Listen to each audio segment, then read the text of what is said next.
Welcome to Madhu life channel. இன்றைக்கி நம்ம சைவ குடல் குழம்பு எப்படி செய்யுதுன்னு பார்ப்போம். பாருங்கள், குழம்பு எவ்வளோ கலர்ஃபுல்லாக இருக்குன்னு. டேஸ்ட்டும் நான்வெஜ் மாதிரி இருக்கும். இதை எப்படி செய்யுதுன்னு பார்ப்போம் வாங்க. ஒரு கடாயில் ஆயில் ஊற்றிட்டு அதில் கொஞ்சோண்டு கடுகு போட்டிருக்கேன்.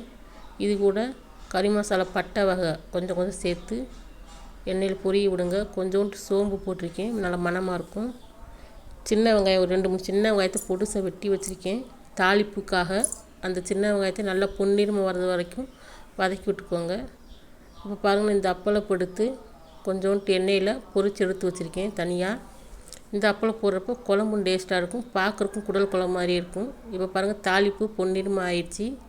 இது கூட ஒரு கைப்பிடி சின்ன வெங்காயத்தை 2 கீறி வச்சுருக்கேன், அதை சேர்த்து வதக்கி விட்டுக்கோங்க.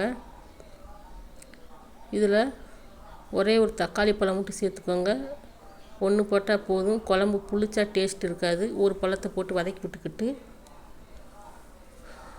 ஒரு 1/2 டேபிள் ஸ்பூன் இஞ்சி பூண்டு பேஸ்ட்டு போட்டிருக்கேன்.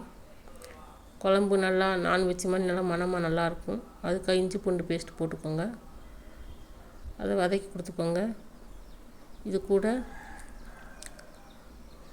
குழம்புக்கு தேவையான குழம்பு மிளகாய்த்தூள், மட்டன் மசாலா கொஞ்சோன்னு, மிளகாய்த்தூள் ஒரு 1/2 டேபிள் ஸ்பூன் சேர்த்துருக்கேன். சேர்த்து எண்ணெயில் கிளறி கொடுத்துக்கோங்க. தேங்காய் ஒரு 10 சின்ன வெங்காயம், கொஞ்சோண்டு வேர்க்கடலை, இது 3 சேர்த்து பேஸ்ட்டை அரைச்சி வச்சுருக்கேன்.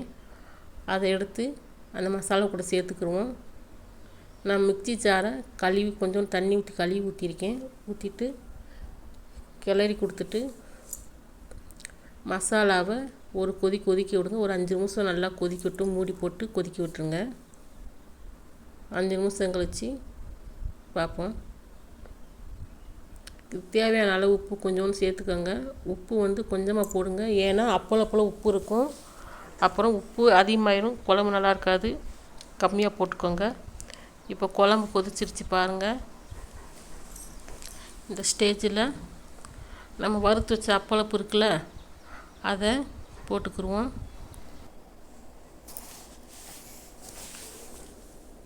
போட்டுட்டு தீயை சிம்மில் வச்சு ஒரு 1/4 மணி நேரம் சிம்மிலே தான் வேக விடணும். அப்படின்னா தான் அப்பளப்பு நல்லா வெந்து சாஃப்டாக இருக்கும், குழம்பும் டேஸ்ட்டாக இருக்கும்.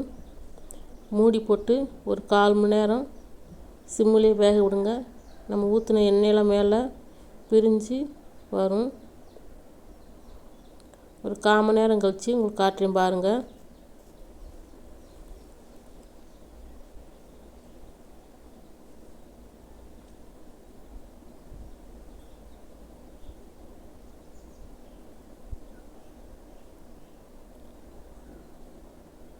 இப்போ பாருங்கள், 1/4 மணி நேரம் கழிச்சு குழம்பு இவ்வளோ திக்காக நல்லா மேலே எண்ணெய் பிரிஞ்சு வந்துருக்கணும்.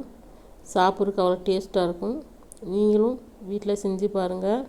பிடிச்சிருந்துச்சுன்னா ஷேர் பண்ணுங்கள், லைக் பண்ணுங்கள், சப்ஸ்கிரைப் பண்ணிக்கோங்க.